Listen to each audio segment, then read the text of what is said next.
Subscribe कीजिए civil notebook channel को और बेल आइकन को दबाइए latest civil engineering related videos को सबसे पहले देखने के लिए। नमस्कार दोस्तों, आप सभी लोगों को स्वागत है मेरे चैनल पे। दोस्तों ये है IAS 456 2000 की थर्ड क्लास। ओके, तो दोस्तों इसके पहले वाला अगर लेसन आप लोगों ने नहीं देखा है तो उसको जाके पहले देख लीजिए। तो दोस्तों इसके पहले लेसन में हम लोगों ने चर्चा किया था सीमेंट के बारे में एंड एग्रीगेट के बारे में। ओके, आज दोस्तों हम लोग बात करेंगे वाटर के बारे में। तो दोस्तों ये वेरी इंपॉर्टेंट है, यहाँ से बहुत सारा क्वेश्चन पूछा जाता है। तो दोस्तों कंक्रीटिंग में वाटर दो काम में आता है, एक तो दोस्तों मिक्सिंग के लिए और दोस्तों दूसरा है क्योरिंग के लिए। तो दोस्तों water used for mixing and curing shall be clean and free from injurious amounts of oil, acid, alkalis, salts, sugar, organic materials or other substances that may be deleterious to concrete or steel।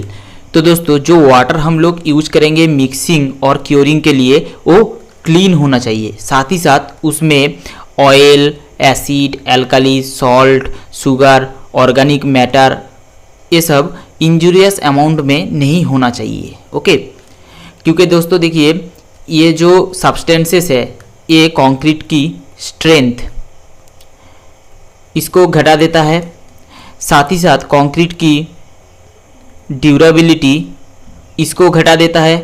Concrete की जो setting time है, setting time इसको change कर देता है।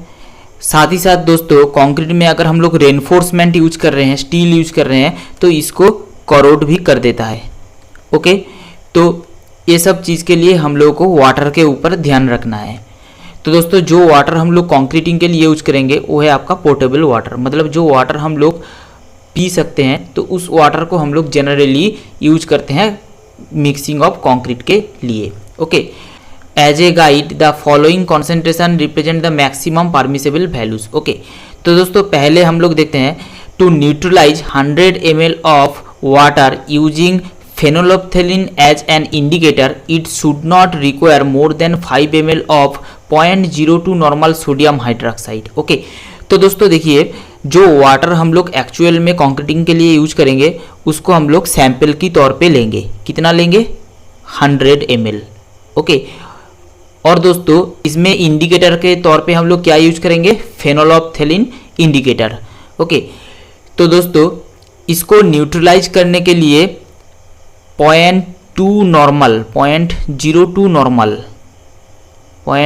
Normal sodium hydroxide 5 ml से ज़्यादा नहीं लगना चाहिए। ओके, सेकेंड है देखिए to neutralize 100 ml sample of water using mixed indicator. तो यहाँ पर देखिए फेनोल्फथेलिन नहीं है, यहाँ पर मिक्स्ड इंडिकेटर है। It should not require more than 25 ml of 0.02 normal H2SO4। तो दोस्तों देखिए दूसरा क्या बोल रहा है, सैंपल वाटर हम लोग कितना ले रहे हैं? 100 ml।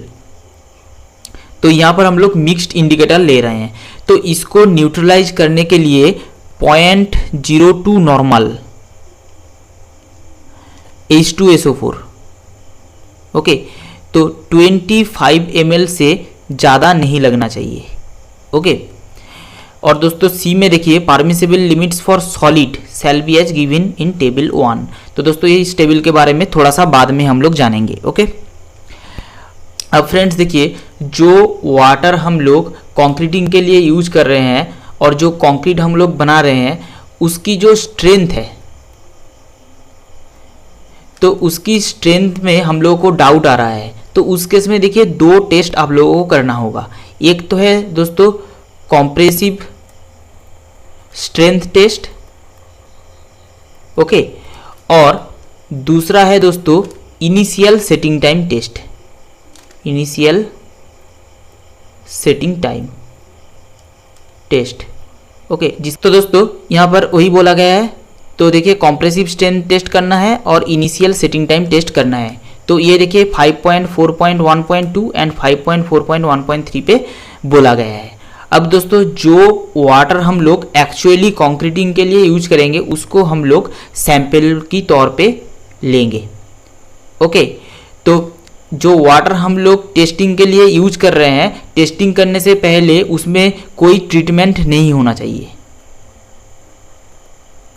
उसमें कोई ट्रीटमेंट नहीं होना चाहिए और उसमें कोई वेरिएशन ना हो, ये भी हम लोग को ध्यान रखना है।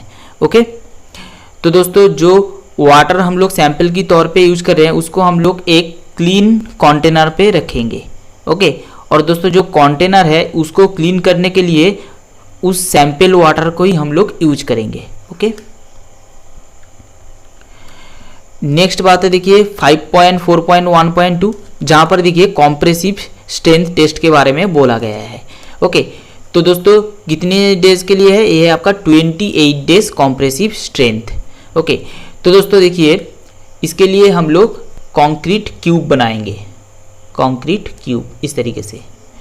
तो दोस्तों इस कंक्रीट क्यूब की डायमेंशन कितना होगा, 150 मिलीमीटर कंक्रीट क्यूब। ओके, तो दोस्तों इस तरीके से हम लोग 3 क्यूब बनाएंगे।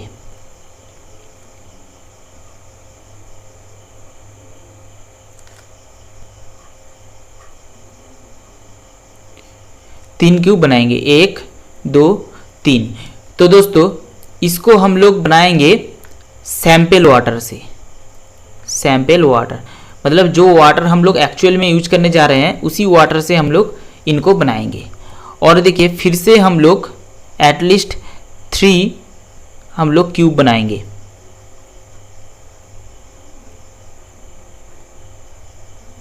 ओके, 1 2 3। तो इसको हम लोग बनाएंगे डिस्टिल वाटर से, डिस्टिल वाटर से। ओके, और इसके बाद इसका हम लोग एवरेज स्ट्रेंथ निकालेंगे, एवरेज स्ट्रेंथ,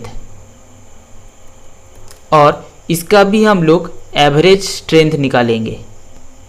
ओके, तो दोस्तों जो सैंपल वाटर से हम लोग क्यूब बनाए हैं उसका एवरेज स्ट्रेंथ, जो डिस्टिल वाटर से हम लोग क्यूब बनाए हैं उसके एवरेज स्ट्रेंथ की 90% से कम नहीं होना चाहिए। ओके, ये चीज़ ध्यान में रखना है। Okay, average 28 days compressive strength of at least 3 150 millimetre concrete cubes prepared with water proposed to be used shall not be less than 90% of the average of strength of 3 similar concrete cubes prepared with distilled water. The cubes shall be prepared, cured and tested in accordance with the requirements of IS 516. Okay, अब friends दूसरा है देखिए 5.4.1.3।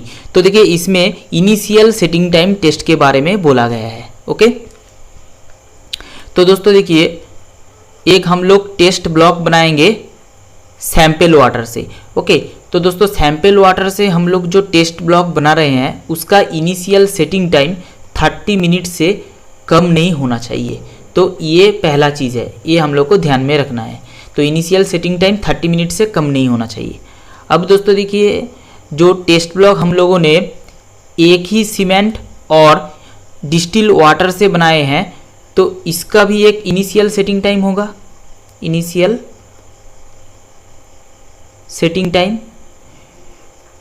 तो जो हम लोग sample water से test block बनाए हैं उसका इनिशियल सेटिंग टाइम इस डिस्टिल वाटर से बनाया गया कंक्रीट ब्लॉक की इनिशियल सेटिंग टाइम से ±30 मिनट से ज़्यादा वेरी नहीं करना चाहिए। ओके, तो ये चीज़ ध्यान में रखना है। ये है आपका दूसरा चीज़। तो पहला बात है देखिए इनिशियल सेटिंग टाइम 30 मिनट से कम नहीं होगा, और डिस्टिल वाटर से जो हम लोग कंक्रीट ब्लॉक बनाए हैं इसका इनिशियल सेटिंग टाइम से ±30 मिनट से ज़्यादा वेरी नहीं करना चाहिए। ओके, तो ये दो चीज़ याद रखना है। The initial setting time of test block made with the appropriate cement and the water proposed to be used shall not be less than 30 minutes and shall not differ by ±30 minutes from the initial setting time of control test block prepared with the same cement and distilled water. The test block shall be prepared and tested in accordance with the requirements of IS 4031 Part 5. Okay. अब दोस्तों देखिए 5.4.2 very important. Okay दोस्तों, इसको याद कर लीजिए, बहुत बार exam में पूछा गया है। pH value of water shall not be less than 6। तो दोस्तों जो वाटर हम लोग यूज करेंगे कंक्रीटिंग के लिए उसका pH वैल्यू 6 से कम नहीं होना चाहिए। 6 से आपका ज़्यादा हो सकता है, 6 से कम नहीं होना चाहिए। अब फ्रेंड्स बात कर लेते हैं सी वाटर के बारे में। ओके, तो दोस्तों सी वाटर बहुत ही हार्मफुल होता है कंक्रीट के लिए, क्योंकि देखिए इसमें बहुत सारा हार्मफुल सॉल्ट प्रेजेंट होता है एंड डिजॉल्व सॉलिड प्रेजेंट होता है, जो स्टील को आसानी से करोड कर देता है, कंक्रीट की स्ट्रेंथ ड्यूरेबिलिटी को घटा देता है। ओके, तो इसलिए हम लोग सी वाटर को अवॉइड करके चलेंगे। अगर दोस्तों कहीं पर अनअवॉइडेबल सर्कमस्टेंसेस आ जाता है तो इस केस में हम लोग सी वाटर को यूज कर सकते हैं only for PCC, plane cement concrete, मतलब जहाँ पर कोई सरिया नहीं होगा तो वहाँ पर हम लोग थोड़ा सा इसको यूज कर सकते हैं। ओके, अब दोस्तों बात करते हैं टेबल नंबर 1, जिसमें परमिसिबल लिमिट्स फॉर सॉलिड्स के बारे में बोला गया है। वेरी वेरी इंपॉर्टेंट है, यहाँ से क्वेश्चन पूछा जाता है एग्जाम पे। तो दोस्तों पहला है, देखिए जो ऑर्गेनिक सॉलिड्स है तो इसका परमिसिबल लिमिट है 200 मिलीग्राम पर लीटर। उसके बाद देखिए इनऑर्गेनिक सॉलिड्स, तो इनऑर्गेनिक सॉलिड की परमिसिबल लिमिट है 3000 मिलीग्राम पर लीटर। उसके बाद है सल्फेट्स, जो एज SO3 प्रेजेंट रहता है। ओके, तो इसका परमिसिबल लिमिट है 400 मिलीग्राम पर लीटर। उसके बाद है देखिए क्लोराइड्स। ओके, तो दोस्तों क्लोराइड्स की जो परमिसिबल लिमिट है 2000 मिलीग्राम पर litre for concrete not containing embedded steel, मतलब प्लेन सीमेंट कॉन्क्रीट के लिए। ओके, अगर दोस्तों आरसीसी की बात करें तो इसके लिए देखिए 500 मिलीग्राम पर लीटर। तो कई बार क्वेश्चन में ये पूछा जाता है। ओके, उसके बाद देखिए दोस्तों सस्पेंडेड मैटर, तो इसका भी जो परमिसिबल लिमिट है ये भी है आपका 2000 मिलीग्राम पर लीटर। तो दोस्तों ये टेबल बहुत ही इंपॉर्टेंट है। अब दोस्तों देखिए जो वाटर हम लोग कंक्रीट मिक्सिंग के लिए यूज कर सकते हैं उस वाटर को हम लोग क्योरिंग के लिए भी यूज करेंगे। ओके, तो दोस्तों एक चीज़ इसमें ध्यान रखना है कि जो वाटर हम लोग क्योरिंग के लिए यूज कर रहे हैं वो कंक्रीट स्ट्रक्चर के ऊपर कोई डिपॉजिट और कोई स्टेन नहीं छोड़ जाए। ओके, तो ये चीज़ आप लोगों को ध्यान में रखना है।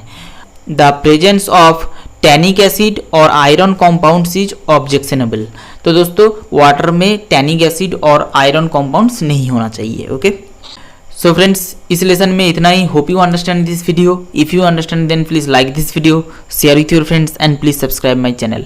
तो दोस्तों मिलते हैं अगले लेसन पे।